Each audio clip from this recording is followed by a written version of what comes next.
And hello, all of you wonderful car lovers out there, and welcome to the CNC Auto Show. And I am Aaron Clements. I'm John Ryan. And our goal is to give you some sweet information that will make your car, truck, or SUV safer, more dependable, and to make it last longer for less money and less hassle. And we would like to give a great big welcome to those that tune in on 1400 WFPA in Fort Payne, Alabama. We do appreciate you jumping on board and riding with us on the CNC Auto Show. We're here to take those phone calls, 706-863-5800. That's on Saturday mornings, 8 to 10 Eastern. You can also email your question to ccautoshow@gmail.com, and we will probably answer it on the air also. Yeah, I think we got one or two today. Yeah, we do. We need to cover one or two. You're absolutely right. You can also watch us on Facebook and learn more about this show, or find a Napa Auto Care Center at ccautoshow.com. And this show is brought to you in part by those wonderful Napa heating and cooling system folks there. We've been using those products for as long as I remember. Yep. And absolutely love them, and we so much appreciate them joining us and being a part of the CNC Auto Show. And that goes the same for the NGK spark plugs. I remember them even back when I was a teenager with a Kawasaki motorcycle. That was the big thing. Probably a BR5ES. Yeah, that sounds right. But they just a wonderful quality name. You think of NGK and you just think of great products. Yep. And that is wonderful. We plan to share some automotive tips and tricks and answer some automotive questions, and we'll cover some things during today's show that we feel would be very helpful to teenage drivers.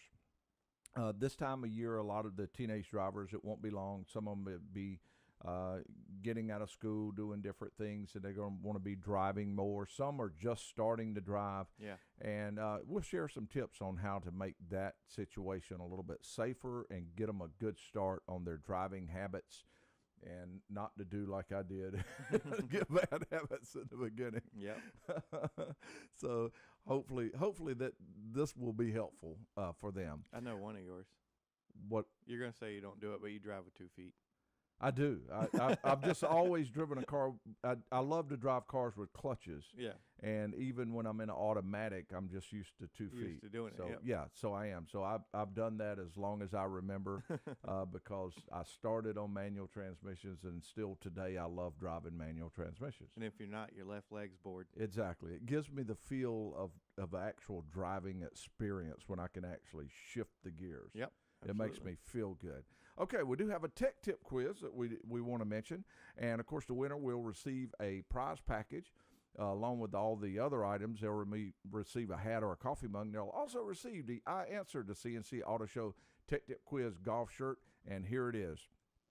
T owns a 2015 Ford F-150, and while he was on a trip, every time he would accelerate heavily to pass a car on the interstate, it would make an unusual rumbling noise.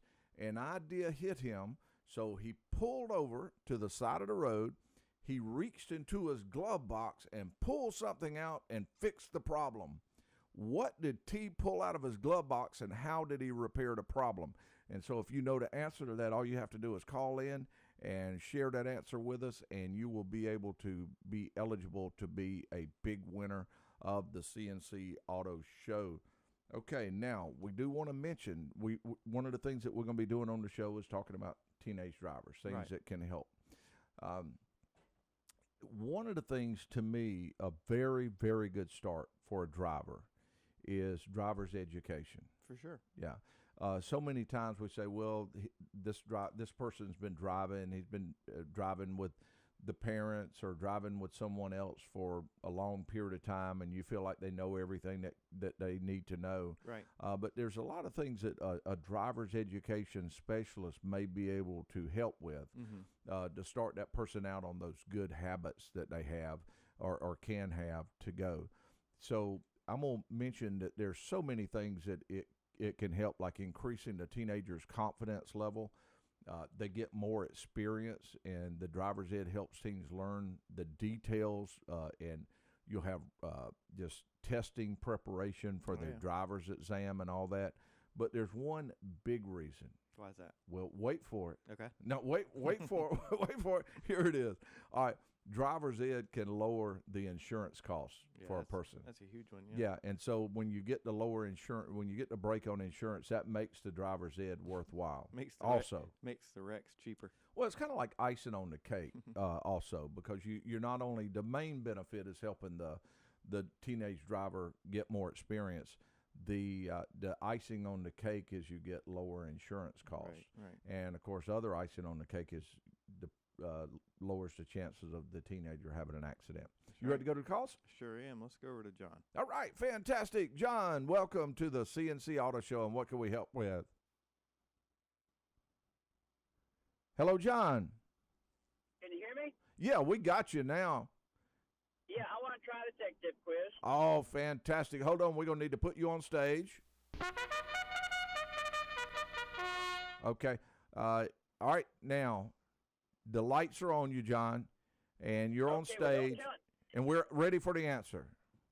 Okay, he had an electronic device, I don't know what you call it, but he had an electronic device in his glove box that gave him a performance or economy type program, and every time he got on the gas real hard, it was giving him a warning to get off the gas. Now, John, you are warm. You are very warm, and that so the electronic. What year was this truck? 2015. 2015. Okay. Yeah, so the electronic device was inside the glove box, and it put the engine in in more of a relaxed mode. Is that right? Yeah, John, we're gonna need to we're gonna have to do this now. But I'm gonna tell you, John, you were warm. You were very warm. You gave some people some clues. Yeah, you did. Okay. You gave some people some clues. Well, I enjoy your show every Saturday, and just keep up the good work. Thank you very much, John. We do appreciate the call. Okay, the number to call, 706-863-5800. If you have a question about your car, truck, or SUV, all you have to do is give us a call, and we would. I mentioned something that has happened in the news there that happens from time to time. The my thing don't work, John. Right? I'm trying not to laugh at you. Okay. There we go. Okay.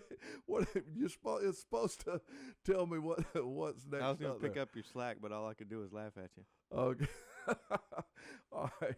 I'll mention that if you have a spring or summer trip plan, don't forget to wear the seat belts. And also, I guess what I'm saying is the kids in the car, the teenage drivers that are riding with you, Right.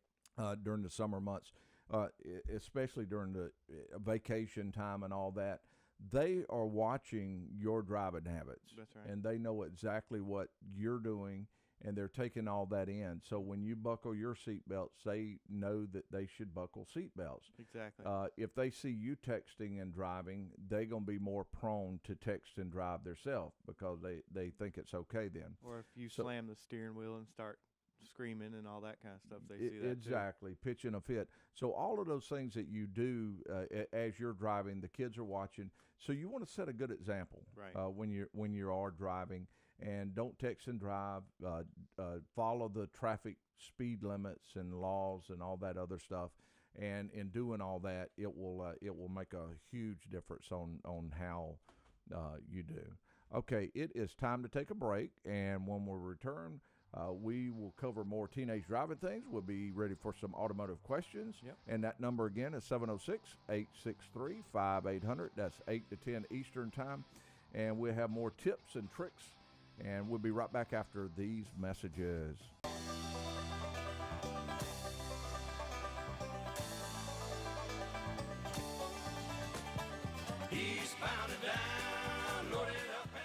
And welcome back to the CNC Auto Show. If you have a question about your car, truck, or SUV, you just give us a call. And that number is 706-863-5800. And John Ryan, we had been talking about teenage drivers. We got some great tips so far. Yeah. One is the driver's ed. You want to make sure that The new driver does take driver's ed. Great experience from her, or at least consider it. You get a lower insurance cost. Yeah. Other thing is drive by example. Show the teenage driver some examples. So I think it's no doubt those are all great tips, but I think it even starts before that. Mm-hmm. I think it's important to put them on a riding lawnmower or get a golf cart or something like that. Something to teach them, in the backyard or in the neighborhood. That way, obviously, a golf cart and a lawnmower is a lot smaller than the car. You can really learn a lot from that. Yeah, I learned on a little Volkswagen. There you go. Yeah. And so if a caller wants to later on call in and mention how they first learned how to drive or what they learned how to drive on their first vehicle they were driving, right. Don't hesitate to call. Share that little deal with us. Because, little tip, yeah. Yeah, it brings back memories of how you learned how to drive. Was that the Volkswagen that you turned into pretty much a hot rod? Yeah, I did. Yeah, I did. I messed up all my cars. Okay, you ready to go to calls? Yeah, let's go to Sue. Let's do it. Hello, Sue, and welcome to the CNC Auto Show. And what can we help you with? I have dented my 67 Bug right by the tire well. Got in a wreck. And I need to get it pulled out because there's no frame on those cars. Mm-hmm. Do you know anybody in this area that would do that kind of work? Okay, so you're wanting the body panels pulled? Yeah, the body panels pulled on that. There are some places that would be able to do that if it's feasible to do it. Yeah, if it is repairable, because unfortunately some things do happen to vehicles that's just unrepairable. And of course, in saying that, anything at all is possible to repair with enough money, because you can pretty much do anything if you do enough to it. But some things may not be feasible to do. So the first step would be to find the body shop that does that type of work to the vehicle. And I do have someone in mind. Right. And what I can do is, if Sue, I think the line clicked off. But if Sue would go to the website, and that's at ccautoshow@gmail.com. She's right back on here. Okay. Hello, Sue. Welcome back. Hi. Okay. I'm not sure how much of that you caught, but I do know some places. There's going to be several. So what I'm going to do is if you go to ccautoshow@gmail.com, I'll list the ones that I know of, and plus I'll, if you don't mind, put your number there and let me give you a call and let you know some things that you might want to ask, questions you want to ask before you have it repaired.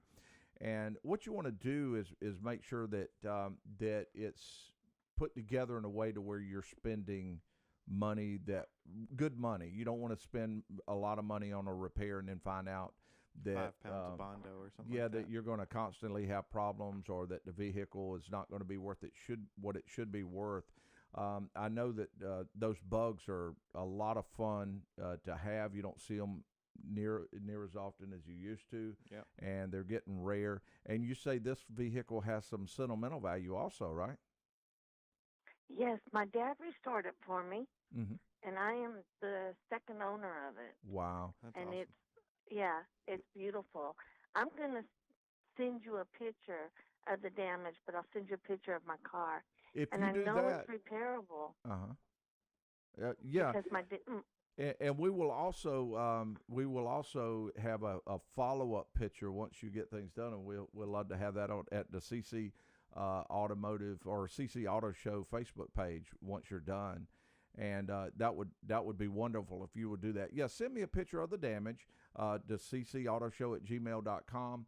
We'll look at that. I'll list you some names of some different places that you can take the vehicle to have it repaired. And just one last question: Did you learn how to drive with this vehicle? No, actually, my dad restored it about 5 years ago, but he got it from the original owner. I have all the original paperwork on this car. Oh, That's wow! cool. Yeah, And yeah, it is sharp. But And then I lost my dad about a year and a half ago, mm-hmm. and so that's why it's very sentimental. Yeah. Yeah. But I have a riddle for you. We're ready. Give us a riddle. 55 and 2. What kind of AC is that? I don't know. It's the bug. Oh, it's a bug. You have to roll down your windows. There's no AC. Oh, in that's those true. cars. Yeah. You're right. Well, Sue, thank you very much. And I look forward to seeing your email, and I'll give you that list of names, and you will be able to find a place that will be able to repair your bug. And thank you. I love you so. Well, thank you very much. Okay. Bye-bye. Bye-bye. The number to call, 706-863-5800. If you have a question about your car, truck, or SUV, you just give us a call, and we will be glad to answer your automotive questions. I'm going to mention some things that we get quite often. And actually, this time of year, we have a lot of vehicles that are restored vehicles, and some of them have sentimental value, or some of them people just – they bring them out in the springtime, drive them during the summer, and then park them again in the wintertime. But in doing that, everyone has problems saying, where do I take it for this? Where do I take it for that? One of the best ways that you can get that information is to join a car show. Yeah. Or car club, and if you don't have time to go to a car, I meant to say car club. Yeah. If you don't have time to go to car club meetings and get to know the people there's a lot of really good forums online that you can go to. For sure. And learn a lot of really neat stuff, and you can write in and say what would be the best solution to this problem or that problem. And do just like she's mentioned, post a picture, that way people know what you're talking about. Yes. And here's an example of that. Here in our area this weekend, matter of fact, I think it's going to be this weekend, there'll be a big Mustang car show. So those that have Mustangs will be able to, well, it'll be more of a drive-in or a cruise-in. Right. But it'll be people who have Mustangs will be able to attend this event. Yeah, you can say, where do I get this shifter knob or whatever. It's at the Snowcap there tonight. You go. So a very neat place. Okay, it is time to take another break. And when we return, we will have more automotive teenage driving tips to go with. And we'll have more tips and tricks for your car. That more with the CNC Auto Show.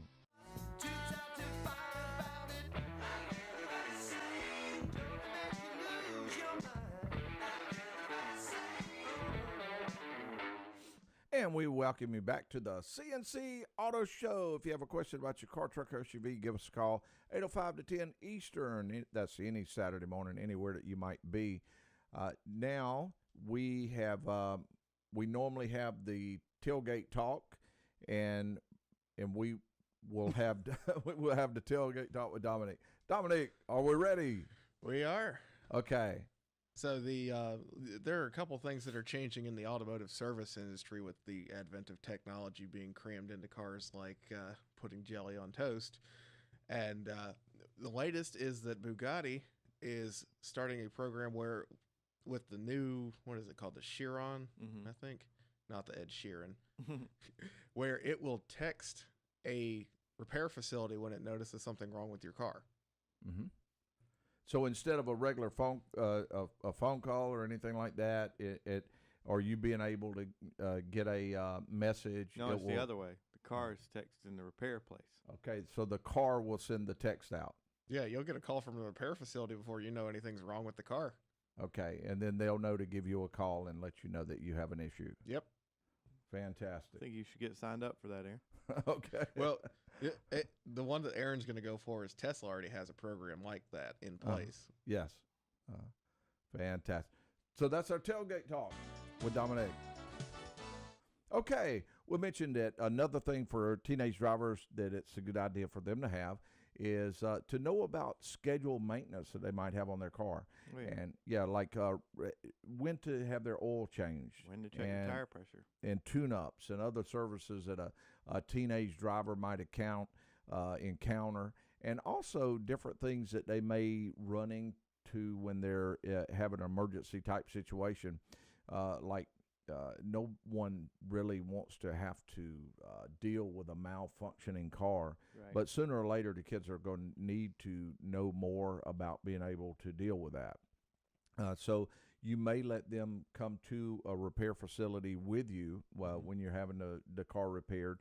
And as you're talking to the service advisor, letting them know what's wrong with the car, they can watch and see how you explain the things that need to be done and know how the process goes. Right. And then in doing that, they will, when they have a repair done, they will be able to go in and maybe start them out with getting a small repair done, like maybe an oil change or a maintenance item or that'll be just done. an inspection too. Yeah, and then they will get the phone call from the service advisor, and they will know how to handle all of the things that are normally done in taking care of the car.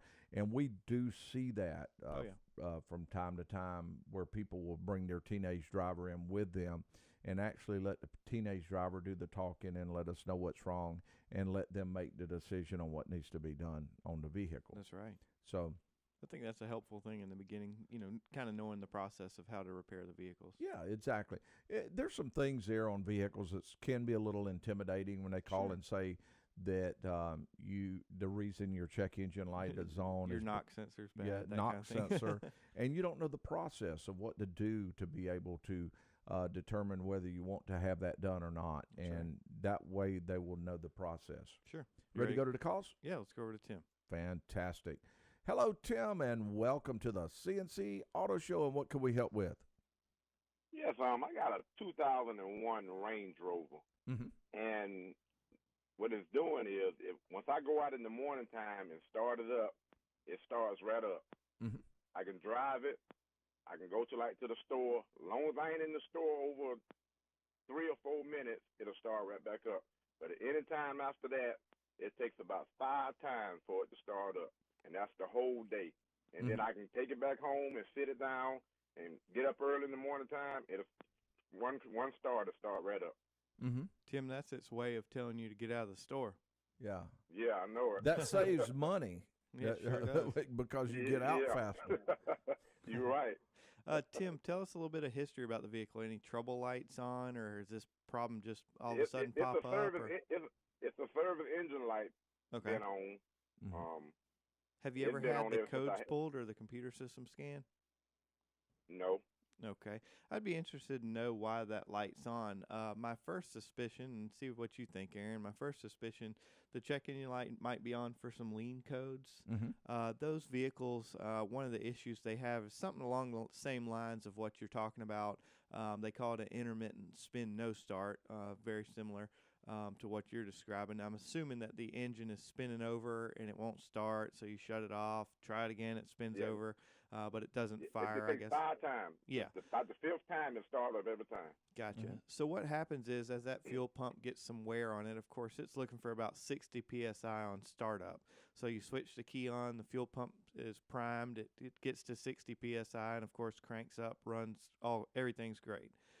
When that fuel pump gets warm, what can happen is there's a little check valve in there that allows the pressure to bleed back to the tank. So think about it like a garden hose. You got the sprayer, it's ready to go. Somebody shuts the hose off, and of course, you get that last little burst of pressure. What happens is when you cycle the key 5 times, every time you cycle it, it's priming the fuel rail. So you turn it on, there's a little bit more fuel, say it goes to 20, 40, 60, and it cranks up.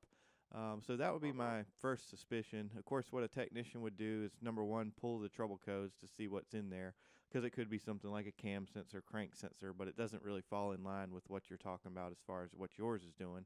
But it may have some lean codes, and of course, then the technician would diagnose those, look at things like fuel pressure and fuel trims, and then what they would do is try and recreate that issue with all their equipment attached to it, so that they can find out what the missing link is. And if they're looking at a fuel pressure gauge, when they do that and the fuel pressure, they see it just drop off and the vehicle not start until that pressure gets up to where it should be, then they'll know you have a fuel pressure problem. Right. There may be a little thing that you can do, Tim, to determine if this might be it, and that's to put it under those same conditions, go in the store, and go ahead and stay a little bit longer in the store. And come back out, and instead of starting the car, just cut the key on and then off, on, off. Do it 5 times. Yeah, about 5 times instead of spinning the car over, and then see if it cranks back up. That way the fuel pump will be already primed up when you and you'll at least know that it's in that area. Yeah.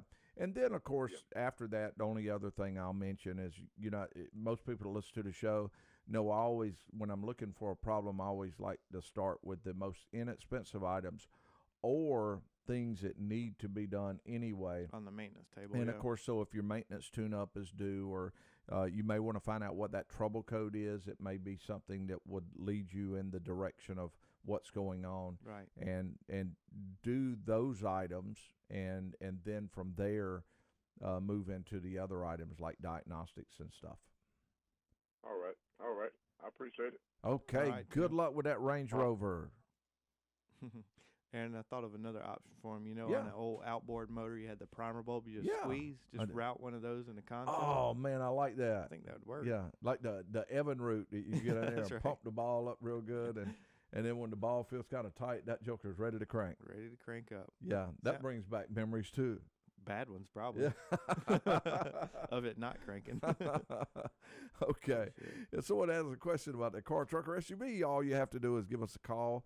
That number is 706-863-5800. That's 8 to 10 Eastern. Give us a call, and we will work with those automotive questions. We're talking about teenage drivers, and one of the things that we that is a good idea for a teenage driver to have and know about will be emergency kits inside a car. Yeah, for sure. It varies depending on your driving situation of what type things that you want to keep in your car. Right. But some of the things that you may consider leaving in the car is maybe a reflective vest to wear when outside the vehicle. Let's say that if for some reason they're broke down on the side of the road or have a flat tire or something, they could put a vest on so that they can be seen better. Maybe a tire pressure gauge, a tire tread depth measuring tool, because it's a good idea for kids to know when their tires are worn out. First aid kit, something to think about. Yeah. Matches or road flares, and oil and other fluid levels. Let's say that you have a car that uses a little bit of oil, maybe uses a quart every 1,000 or 2,000 or 3,000 miles. Might be somewhere where they don't have any. Yeah, you might just put a little spare oil in there. In the same way with washer fluid and stuff like that. If you're driving cold weather a lot, it's not a bad idea to have a good heavy blanket just stuck back there. I got two of them. One that I'll mention, one that you always mention. Mine's a phone charger. Phone charger. Yes. And then this is the one you always mention, sunglasses. Yeah, sunglasses and the phone. And phone chargers are very important because it's so frustrating to be on a trip and you're depending on your GPS, and then all of a sudden your phone goes dead and you are lost, and you have to try to find a store to find a charger. So it's at least 20 minutes. Yeah, and they're so cheap. Just keep a spare one inside the car. Yep. And you want a tool kit with some wrenches. Maybe know how to jump start a car. Either jumper cables or a jumper box is not bad. And a few rags, paper towels, just a few assorted things. Okay, so all those things are great ideas to keep inside a car.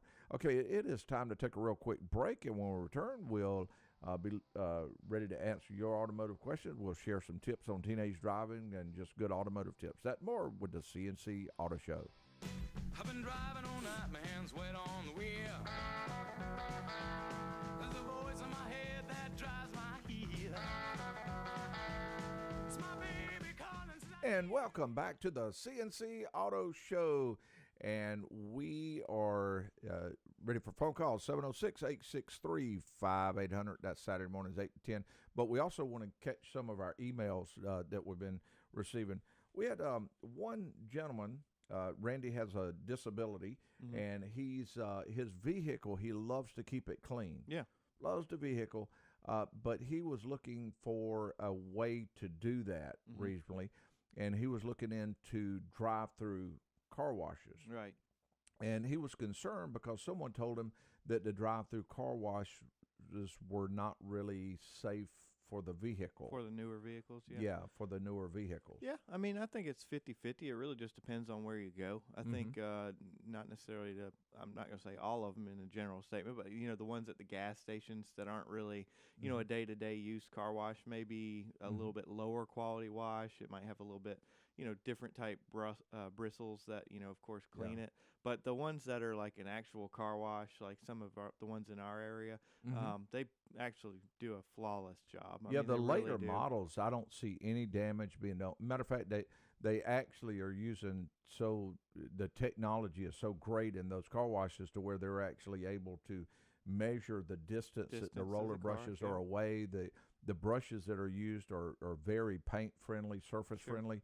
Now, I think as a general rule, if I had something like a Maserati a or 60, something, well, maybe a 69 Chevrolet. Well, we got one downstairs now, and those that are listening, I tell you, we do this show inside an automotive repair facility upstairs. Yeah.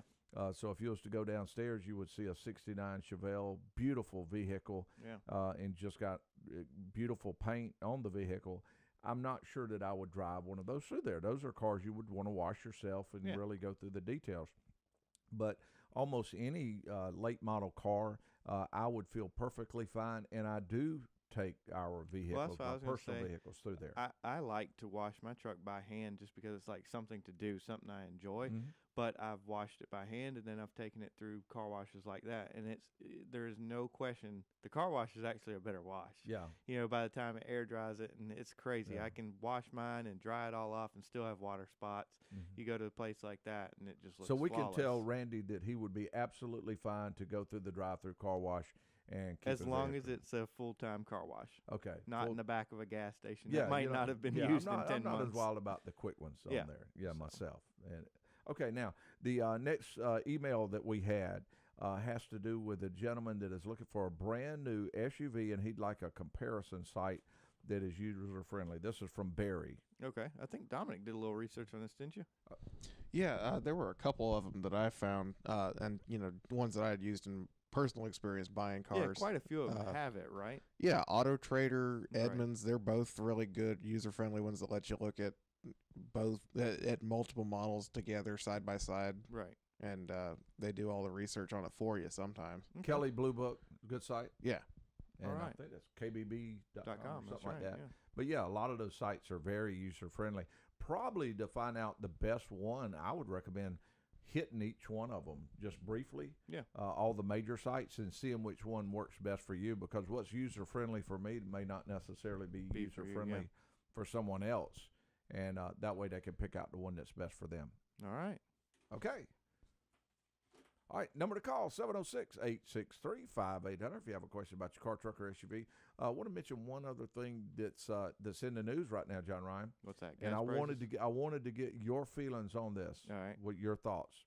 Okay, actually it's Ford, Chrysler, Fiat, and GM. They're all pushing for this. They would like to see it happen, but they would like for the fuel to go to, instead of like 87 octane and 90 octane, 92 octane or whatever for premium, they would like to have 87, 89, 93. And then 95.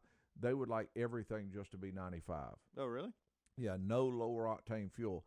They say that in doing that, they could make the later models that use that would get better fuel mileage and probably perform a little better. Yeah, they could increase the compression. Yeah, I believe and that. And get more out of the fuel. I believe that, with especially the technology we've seen in the past 5 years, smaller engines with turbos, smaller engines, very small displacements with high compression ratios. So I think that would be a good thing, as long as the cost, somewhere met in the middle, of course. Yeah. And over time, they would be able to make the fuel cheaper, because, of course, that would be the only brand after a period of time they would use. Of course, they would phase that in. Mm-hmm, of course, yeah. And I'm not necessarily opposed to it, as long as the cost isn't outrageous. Yeah, and we may bring that up in another show eventually, and ask more about that and ask other people's opinion. Ready to go to the calls? Yeah, let's go to Steve. Okay. Hello, Steve. Welcome to the CNC Auto Show, and what can we help you with? Yes, sir. I've got a GMC 2500 HD diesel with dual batteries. My question is, occasionally I get asked to jump people off. Mm-hmm. So start their car up using one of my batteries. Uh-huh. The difference, is that dangerous for my truck or the computer? And which battery should I use? You making John Ryan smile over there. You're on in his area there. Steve, well, I sure would like to know the answer, because it always scares me. Right. No, that's a very good question. Anytime you jump start a battery, it can, technically be dangerous, of course, because, if the other battery on the car that you're jump starting has, say, a bad cell in it or something like that, anytime you're messing with the battery and sparks and gassing and all that kind of stuff with the battery, it's dangerous. But, as long as you're safe and, of course, make sure the cables are connected properly, it shouldn't be an issue. On your truck, you're right, it does have dual batteries. It has a very high amperage alternator. So if you were going to jump start somebody, your truck would probably be the better one to do it. On your truck, you actually don't have to use the batteries at all, per se. If you look on the driver's side, just above the power steering pump, there's a red box, and you might see it has a little positive battery message on it. You actually open that box, and there's a place for a jumper cable to go, and then the ground is right above that, and it says GND, which is, of course, where you connect the cable. And that way, because I'm sure you've obviously noticed that the cables are a little bit hard to get, the cables or the jumper cables on. So that's a little bit better location. But it actually does use both batteries, and it uses the alternator. So, that's the reason why it's just a little bit, use caution because, of course, it is using your electrical system. But again, yours would be better than, say, a Honda Civic with a very, very small battery. And Steve, just throwing things out, if your vehicle, like if you have places to, like a little toolbox area or an area you're able to set things out of the way, if this is something you do pretty often, you may consider just getting a jumper box. And Napa sells great jumper boxes, and you can charge it up, and they last a long time once they charge it up. And then that way, you can just, instead of having to worry about opening your hood and moving your car around and all that, you can just take it out of the back, walk over there, and slap the box on there, crank the other car up, and boom, it's gone. And that'd be a good idea. Yeah. I just was always worried about blowing my computer up. Yeah, and what's neat about that is if your friend has a boat and you get out there to go fishing and the boat won't start, you can just go over and hook it up and make the boat start while it's in the water and all. So it's so versatile to be able to do all of those other things till it's worthwhile just thinking about having one inside the truck somewhere. Really kind of neat. All right, well, I appreciate the information. Okay, right, fantastic question. Thank you, Steve. Okay, we are getting very close. We do have time for maybe one more little thought on the 95 octane, on the fuel. Yeah, like I said, my opinion would be, I think it would be good for the engines, especially to kind of follow the technology that we've been having come up with the smaller displacement engines. And then, of course, in the future, then they could actually increase the compression ratio even more to get more performance, more economy. So yeah. Do you run regular yourself? Do you run 87 octane or you run higher? I run something completely different. Well, you run diesel, of course. Yeah. No, but in the gas stuff I do have, I typically do run just the 87, just because I'm using it so much that I run through it a lot. So do you want me to tell you something that's going to amaze you now? What's that? All right, the new F-150 truck coming out. Right. Okay. It comes out with a diesel. Yeah. The new F-150 have a diesel coming out in about a month or two. It hits showrooms. It's going to be the first diesel engine truck or first truck rated at 30 miles to the gallon with diesel. Is that right? 30 miles to the gallon. Yeah, and that's on a diesel engine. I thought the Eco Diesel was pretty close to that, wasn't it, Dominic? Do you remember? I'll have to check. Now this will be a truck. I thought it was. Well, that's right. Yeah. I thought it was close. The Ram Eco Diesel is pretty close to that, but we'll look it up. Yeah, we will. Okay. We're out of time. We'll catch you next week, or we'll catch you shortly with the CNC Auto Show. And we are here to give you some information on ways to make your car, truck, or SUV safer, to make it more dependable, and to make it last longer for less money and less hassle. And we would like to give a great big welcome to those that tune in from 1400 WFPA in Fort Payne, Alabama. We do appreciate you jumping in and riding with us on the CNC Auto Show. And we are here to take those phone calls at 706-863-5800, Saturday mornings 8 to 10 Eastern. And you can also watch us live on Facebook and learn more about this show or your car or you can even find a Napa Auto Care Center, all at ccautoshow.com. And this show is brought to you in part by Napa Heating and Cooling Systems. They are just a fantastic product that we've used for many, many years. We use them because they last a long time. They fit. That's hoses, belts, and AC systems, and just a whole list of items included under that umbrella there. Right. Beautiful products. Also, NGK spark plugs. Been using those for many, many years. Also, I mentioned during the first hour did. I remember using those back on a Kawasaki 500 I had when I was probably 15, You actually 16. used them before that. You just don't remember it because I'm sure you pushed a lawnmower in your day. Yes, no doubt. So, and I've just always thought of that as kind of the premium. The number one, yeah. Number one spark plug. Okay, we plan to share some automotive tips and tricks and answer some automotive questions, and we'll cover some things in between that will help teenage drivers, tips for teenage drivers.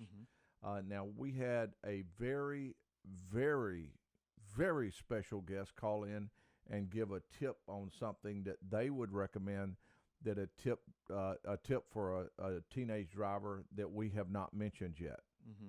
And that would have to do with I don't know why. Okay, you had mentioned it.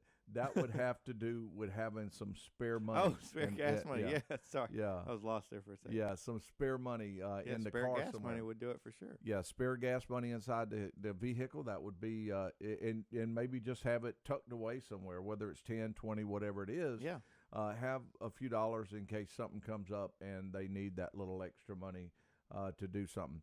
Okay, now we also have a tech tip quiz, and actually this is a recycled tech tip quiz because we didn't get an answer to it yet, and so we'll be looking for that. But I think it's a kind of a neat tech tip quiz. Yeah.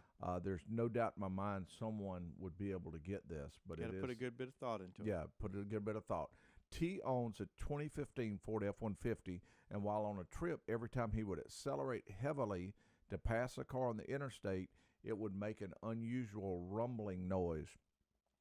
An idea hit him, so he pulled over to the side of the road, reached in his glove box, pulled out something, and fixed the problem. The noise was gone after that. He could accelerate heavily, and it did not. And I don't think anything was actually wrong with the truck either, right? No, wasn't anything really wrong. 2015 Ford F-150 truck. Gotcha. And he actually repaired the problem. It didn't make the same noise anymore. And he was happy with it, and he was able to finish his trip.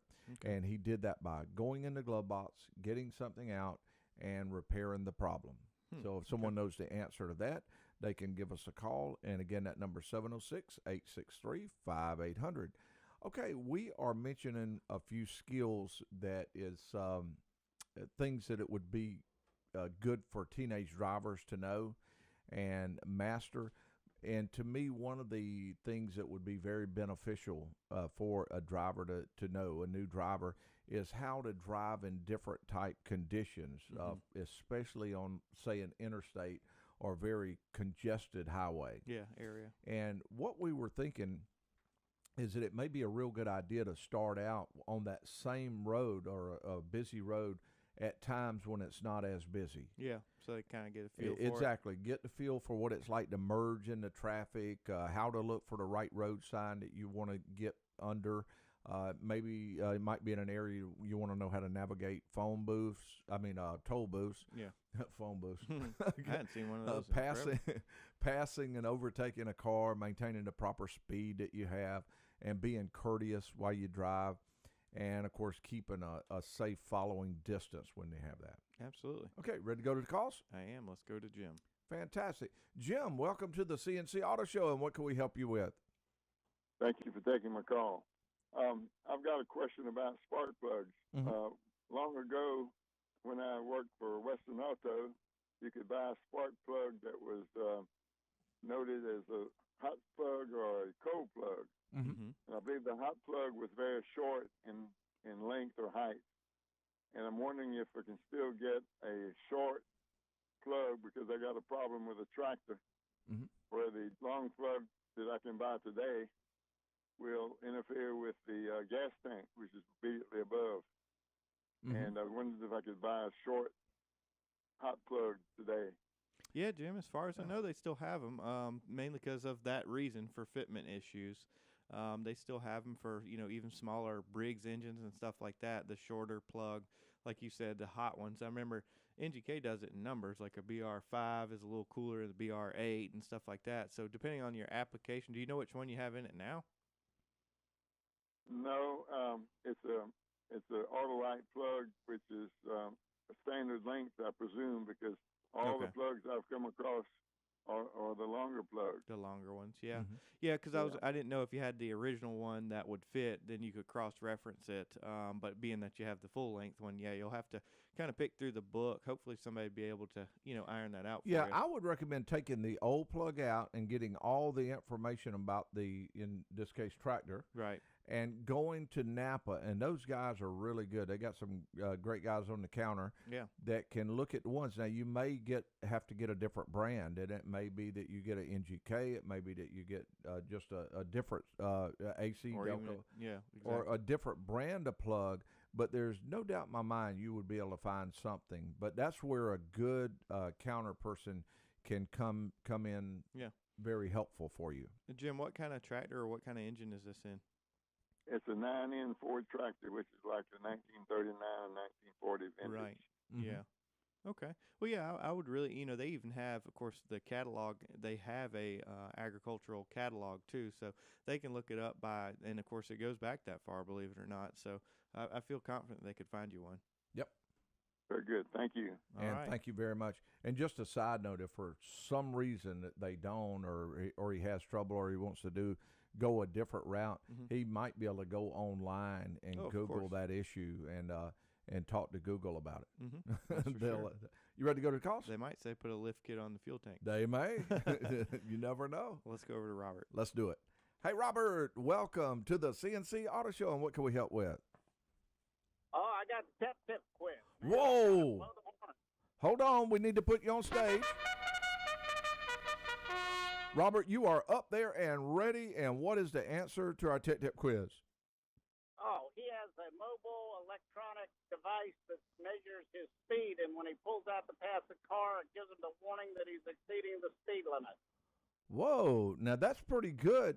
Now what you're saying is that where is the device at that he changes at? It's in a glove compartment.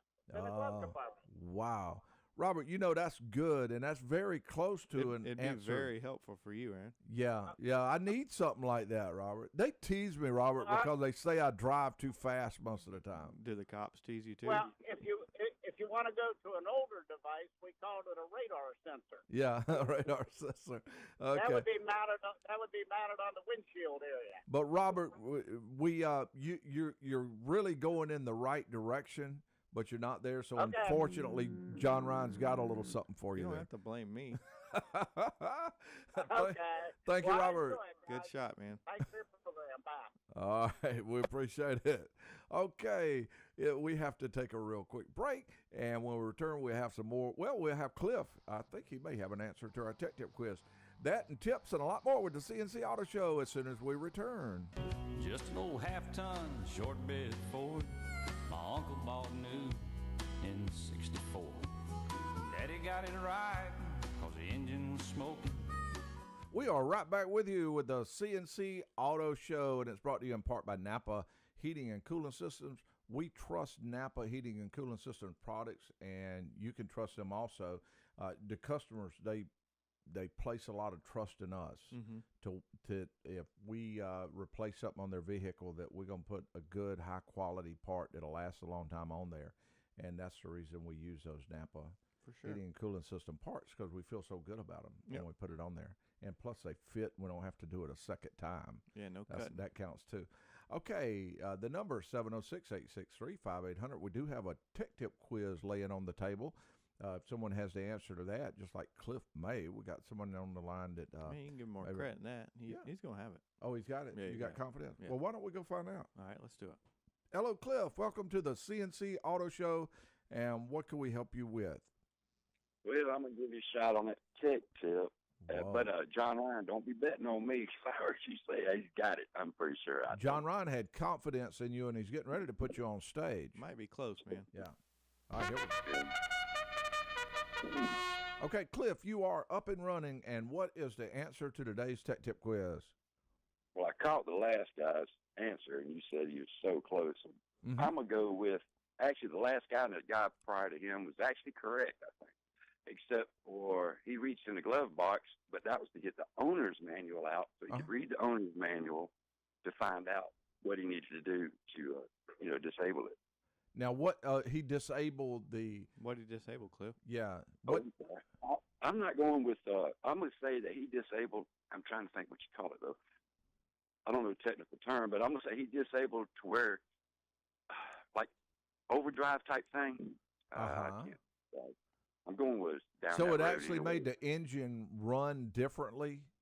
Yes, sir. Like if you say you're towing a trailer or something, you can kick it off you drop it down to fourth gear or put it up. Cliff, you are getting closer. I mean, he's right on it. Yeah, you are all over it, Cliff. But actually, there's a chance that we may have to get someone that actually owns one of these F-150s that has this option on there to be able to call.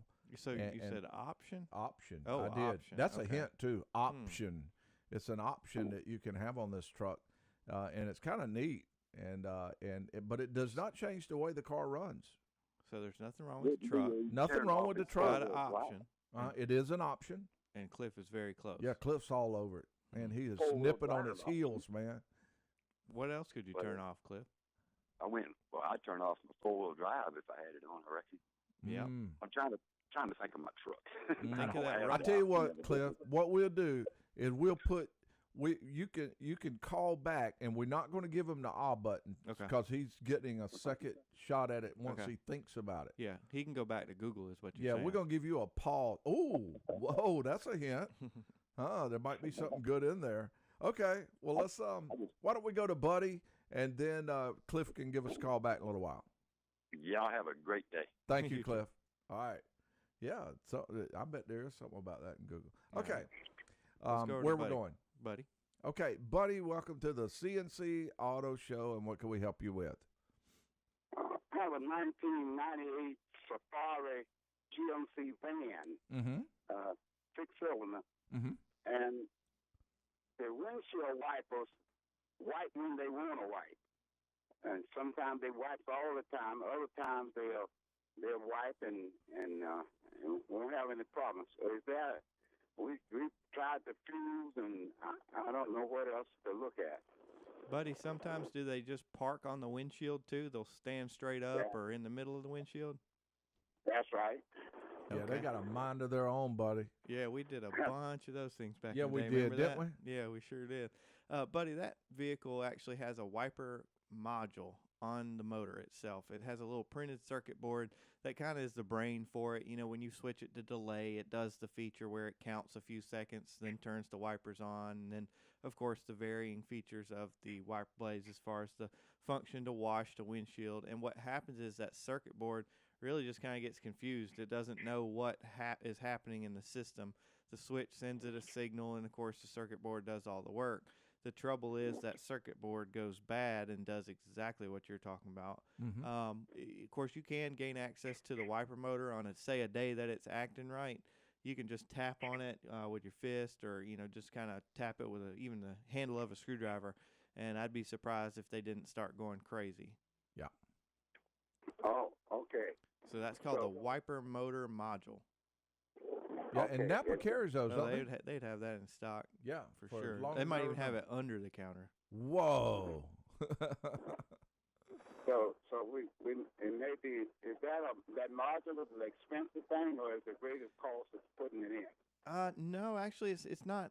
I would say it's more inexpensive. Normally, when you hear the word module, it's very expensive, but that one's not that bad. And as far as putting it in, it's actually very simple. It's only 3 bolts. And, of course, the electrical connector, but it's not bad to install at all. Okay, very good. Thank you. Okay. Yeah. Hey, buddy, we do appreciate that call. And the number to call is 706-863-5800. That's 8 to 10 on Saturday mornings Eastern time. Okay, John Ryan, we actually have someone online. Who's the next caller? Let's go to Brock. We got about a minute and a half before we go to break, but we'll at least see what he's got going on. Hello, Brock. Hey, something real quick. I got a 16 Sierra GMC. Truck, but anyway, y'all have to have the oil changed every 3,000 miles. You can actually go 5,000 on that one, Brock.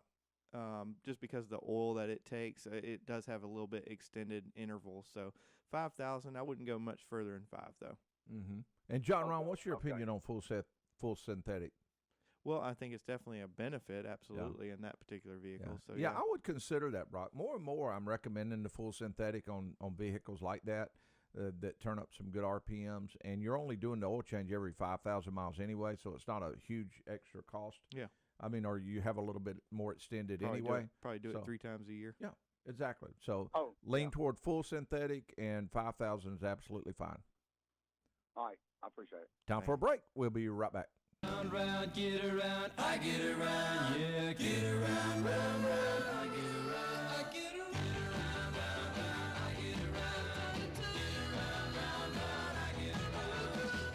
And we welcome you back to the CNC Auto Show. If you have a question about your car, truck, or SUV, or an answer to the Tech Tip quiz, just give us a call. I'd like for you to read that one more time. Oh, you do? Yeah. Okay. Yeah, we can do that. That's not an issue. T owns a 2015 F-150. While he was on a trip, every time he would accelerate heavily to pass a car on the interstate, it would make an unusual rumbling noise.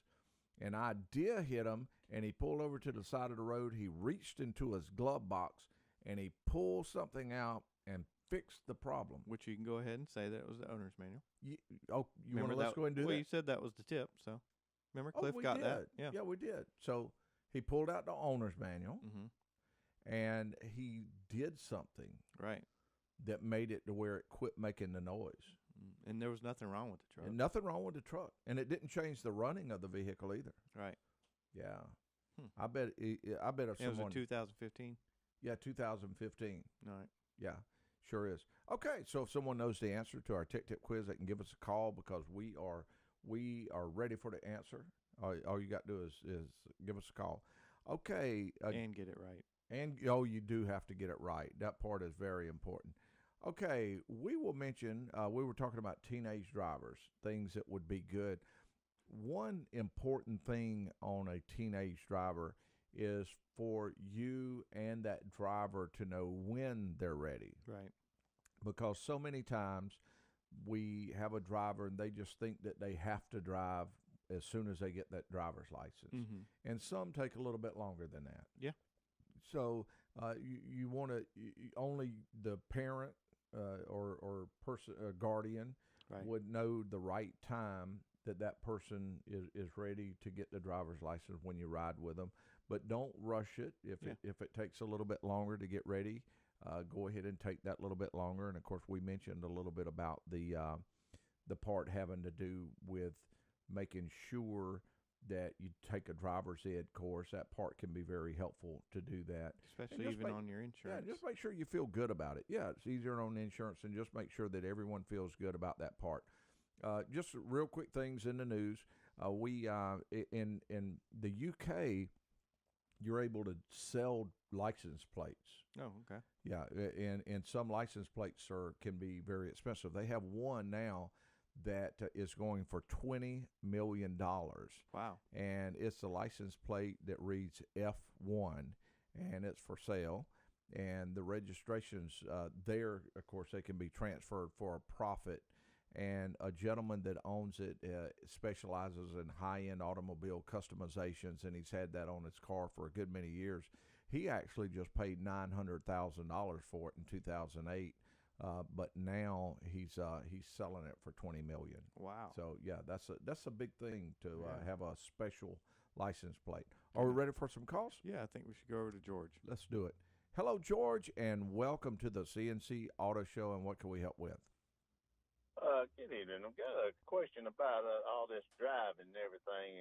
Everybody out here on this road is driving over the speed limit. They're not allowing one car length for every 10 miles an hour. They don't use blinkers. They run red lights, and a lot of these signs that say stop, that don't mean yield and just pull out in front of people. And all these teenagers can't do anything without a cell phone, and that's why we have all these wrecks and so forth. And I mean, it just don't add up. We're trying to save lives, and distracted driving does not work completely.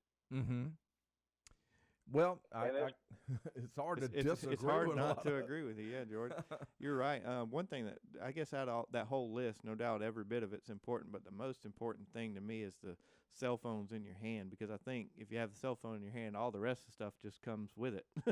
And I think that's one of the biggest things that's really, like you said, of course, causing wrecks, just distracted driving. And I think the cell phone's the number one thing for it. You sit at a traffic light, you look left, they're on their cell phone. Look right, they're on their cell phone. But in a lot of ways, I think you're right. I don't know the 100% correct answer for it. Well, I think just a lot of it is everyone being aware that you should not have that cell phone in your hand, and try to get into the habit of setting it down. If you can ever get into that habit, you're way ahead. But I mean, you gotta think about it. We're out there driving, and we've got a 2,000 or 3,000 pound machine full of electronics that you're able to look in. You're looking at your GPS unit, you're looking at your cell phone, you're looking at your text message, you're hearing music, you got your AC all comfortable. It's just it's an amazing thing to be able to do that. And sometimes your mind just goes off of the thing that you're there for, and that's the driving part of it. Yep. Main thing is you've got to be one car length for every 10 miles an hour, and I don't see that happening anywhere that I see people driving. Most people in the 45 is running 65, and the 55 they're running 70 to 75 miles an hour to start with. And you got stop signs.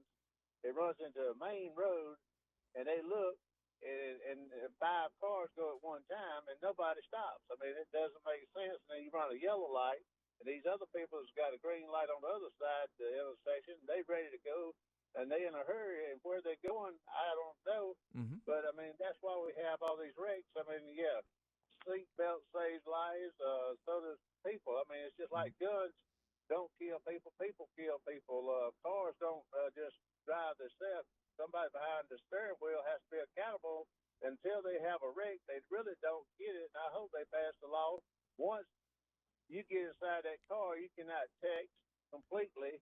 The only thing you do is have one phone. And George, there are apps that you can put on a child's phone, or really anybody's phone, of course. That the kids are spoiled nowadays. They can spoil. Parents don't need to go out and buy a $800 cell phone for the kids. They need a response to the account that's built in work and chores. But you got people 20, 30, 40 years old. They ain't out here looking for a job anymore. That's right. I mean, they need somebody like Medea to raise the school kids and so forth nowadays in time. And I got another question while we're talking about automotive. Why is it just like paint body?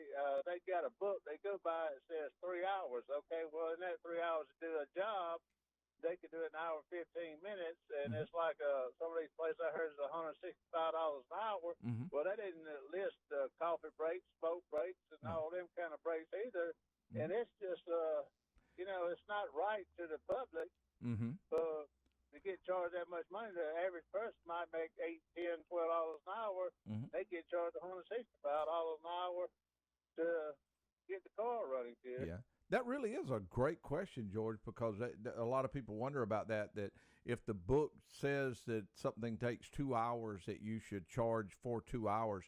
But the first thing is that book says it's a guide. It's just a guideline to go by, because that book, of course, when they wrote it, they designed it after someone who was taking parts off of a brand new car, putting them back on a brand new car. Not so many times, the one where the bolt breaks. So working on cars as long as I have, many times, I would say much more often than the other way around. If that book shows 2 hours, you can count it's going to take longer by the time you actually have to break the bolts loose and do all the other things that's in there. Now, a good technician, I will tell you though, a really good technician learns how to outrun that book. Now, that comes from probably hundreds of thousands of dollars in investment in tools and training and experience. And in doing that, they are able to outrun the book, but you don't want a person who's to be penalized for buying a lot of tools and doing really good. So in some cases they do, but I will promise you, without question, more often than not, they spend much more time than they charged for. And it's kind of along the lines of diagnostics. For instance, you bring a vehicle in for a diagnostic, and it might be an hour's worth of diagnostics. They charge you for 1 hour. They charge you for 1 hour. Come to find out, it's a wiring problem, and the technician has to pull diagrams. And there can be how many miles of wire on a vehicle? I forget. There's a something for that. Mm-hmm. But and the diagnostic may end up taking the entire day. So of course it's impossible to charge them for 8 hours diagnostics. So you win some, you lose some. Like Aaron said, I would definitely hands-on experience say it's the other way. But that's the key of knowing that that's just a guide. And in that way, when the shop calls you, now to me, the number one thing above all else, is when somebody repairs your vehicle, that they call you and say it's going to cost X amount of dollars, and that's an estimate, and if they give you that estimate, that's what it's going to run. Yeah, because you wouldn't want them calling and saying, "Hey, this took 2 hours longer than the book showed, so we're going to charge you more." Okay, but look here. All right, so you take your truck to get the oil changed. Hey, George. And you got a whole room of people in there. George. And every time they come back, they say that you need this, you need this. You don't need a new truck every time you go get the oil changed. I'm sorry. George, is there a chance? This is a great question that you have there. Is there a chance you could hold just a minute and let us take a real quick break, and then we'll be right back? Okay. Okay, yeah, hold on the line. We'll be right back with more of the CNC Auto Show. Thought twice before I hauled a Barbie doll bed for the girl next door. She tried to pay me with a kiss, and I began to understand there's something women like about. And we are back with you with the CNC Auto Show. And George was on the line with us, and George had some great questions that we love to cover. Some input and questions. Yeah, input and questions. George, give us your last question that you had one more time, so we'll be able to answer or at least talk about that one. Okay, like when you go to get your oil changed, and it's about 30, 45 minutes. First come, first serve, for instance. And everybody's sitting in the lobby, and every time they come back, the technicians tells everybody they need this, they need this, they need this. The other day I had the oil changed, and I wanted tires rotated because the people I bought tires from went out of business. Mm-hmm. So then they said, well, I can't get the lugs off, so now you need 20 lugs. I said, how much is 20 lugs? That's $91. Okay, well, if you can't get them off the rotated tires, how are you going to get them off putting new ones on? That's the kind of stuff I'm talking about. Well, things like that, George, to me, that is very good that you have the knowledge to ask those right questions. Now, sometimes I don't know if all the nuts were rounded off, because I'm assuming that what they're talking about is they were probably rounded off. Yeah. Because if they were stripped out or something like that. Well, it's impossible for all of them to be stripped out, obviously. And really it's real rare if all of them are rounded off, unless somebody just went to each one with an air wrench and done it. But you ask those questions. What I recommend people doing is what eases a lot of the uneasiness that you have is what this show is all about. We want to give you the knowledge to ask the right questions and answer it. When they come in and tell people they need different things, now I kind of prefer to do that, saying, hey, could you come out here and let me show you something if possible. Or call them on the phone or do it in a little bit extra. But everybody's got different ways of doing it. But when you look at something, if you have the knowledge to say, well, that is something I want, because let's say the front brakes are worn down and they got about 3,000 or 4,000, 5,000 miles. Well, for one person, that might be a year's worth of driving. For another person, that might be a week's worth of driving. So each person wants to be able to make the decision that's right for them. So knowledge like this helps. And my question would have been with you, and actually it would have been good for them to do that anyway. Hey, do you mind if I go out there and look at them and see if I want to put all of those on?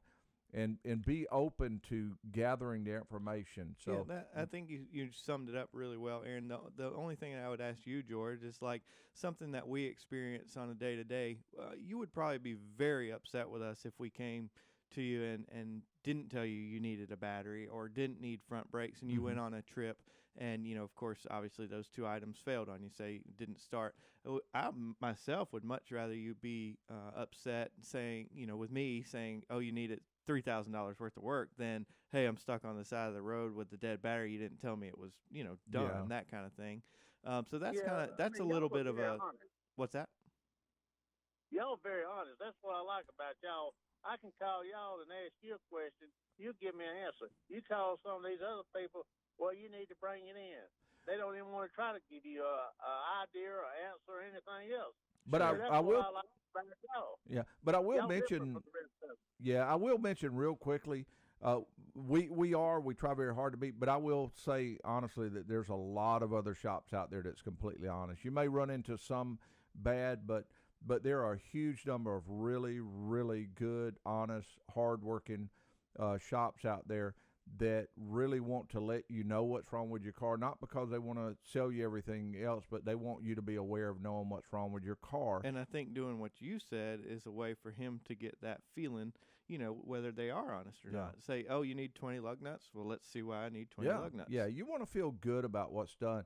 George, these were great questions on that. Excellent. We love answering stuff like that. I got another question. Mm-hmm. Like, for instance, a lot of people talk about the fix-it. It goes in the porthole and you download the information. Mm-hmm. Do you think that is accurate or inaccurate? It's definitely accurate as far as what code it pulls, George, but the trouble is that's all it does. It's just like going to one of the parts stores and getting a free quick scan. That's not diagnostics by any means. Mm-hmm. Say if you have a lean code, okay, well, it could be an O2 sensor, a vacuum line, an intake gasket. The list is endless, so you still need that diagnostics. You still need that technician that's trained to determine why that code came up in the computer. Mm-hmm. You think the little small person, like a shop like y'all have versus, say, the super center stores and the big box stores that sells cars, do y'all think those are the better mechanics than the big stores that sells, say, 1,700 cars a month or something? I think as far as the technician level, dealerships have great technicians as well as the independents. I think a lot of it has to do with the equipment. The company's invested in a lot of factory equipment. So as far as tools, they're right there along the same lines. And I have seen dealerships with absolutely fantastic technicians, and I've seen independents with absolutely fantastic technicians. And I've seen the other way around. Sometimes a technician may just have lost the drive to really want to do a good job. So it varies, and that's the trick. You want to be able to build a relationship with a shop somewhere, whether it's a dealership, independent, or chain operation that you trust, that you feel good about, and you know that you feel like they're being completely honest with you and don't mind showing you stuff, don't mind giving you information on doing things. Yeah, that's what I'm talking about, is being up front. But it's like when you got a car or a truck advertised for $17,000, and you get there and you wanting to know why come this truck now is $34,000, and the picture is the $34,000 truck for $17,000, then you done lost all credibility with the dealership. Mm-hmm. Yeah. And that's the big thing that it boils down to, is having trust. And a lot of times we do shows on how to find the shop that's right for you. And also it will give you some good, it will give people hints on how to build trust with a shop and doing things. And I will tell you just right off the bat, though, knowledge is the key. Knowing about your car so that you can make good decisions yourself takes the mystery out of it. And it's things that most anybody can just listen to this show can be helpful on. Okay? Yeah, it's better to buy new parts than it is refurbished parts, right? Yep. Mm-hmm. In most cases, yes. Yeah, most cases. Yeah, I would agree, because you got like a low end, a middle grade, and a high grade parts. Say, for instance, like O'Reilly's, Advance, and different places like that. And you got Napa, which I like Napa because they go through and redo all of theirs, where Advance only fixes just the part that the weak. But see, you only fix the weakest link, then the next weakest link is the one that's to break the next round. Exactly. But those are all great questions, and we really appreciate that call. Well, I'm glad that I got to talk to y'all and all. I like to listen to you. I get a lot of information, and y'all helped me out one day. I called where the radio was bebopping and hot and cold light it was going, y'all said there might be a glitch in the system, and it hadn't done it ever since. Mm-hmm. To say I didn't take it no shop, didn't cost me nothing, I was a happy camper. Sounds good. We appreciate George. Thank you, George. We appreciate that call. Okay, John Ryan, we got time to talk to David real quick? Yeah, we do. Let's go over to David. Hey, David, welcome to the CNC Auto Show. What can we help with? Well, I got a problem right now, guys. Okay. I'm in a parking lot. I went in reverse in my 2008 Nissan Titan, and the service engine light came on. It said slip, and vehicle shut off and will not restart. Oh, wow. Okay. So what happens when you go to start it now? Does the starter motor turn over the engine and it just won't run? So yes, spin it's no just start. turn it over, just spinning and nothing else. Okay. And is this, were you driving when it's shut off on you, or? Yes, I was driving and the RPMs started revving up really high. Okay. And then the check engine light came on and then the vehicle shut off? Yes. Yes. Okay. I had a service engine light steady on. Okay. And slip was up on the right-hand side of my console. Okay. Yeah, so those two systems are tied in together. When one of the check engine light determines an issue, of course, it turns the slip light on also. Some of the common things on those trucks is cam or crank sensors. If it doesn't detect that the engine's actually turning, of course, it doesn't fire the injectors or the coils. That would be my kind of first suspicion. Yeah. Sounds like a random question. We're about to run out of time. Does the tachometer move at all when you're spinning the vehicle over? No. No, it doesn't. That may be an indication that the cam or crank sensor is not reading itself, to determine that the engine actually has RPM.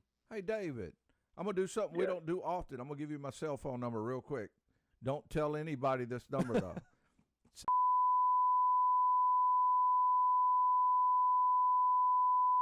somebody's in the parking lot, we want to be able to tell them everything we can to help you. So that's and we are out of time. We appreciate you tuning in to the CNC Auto Show.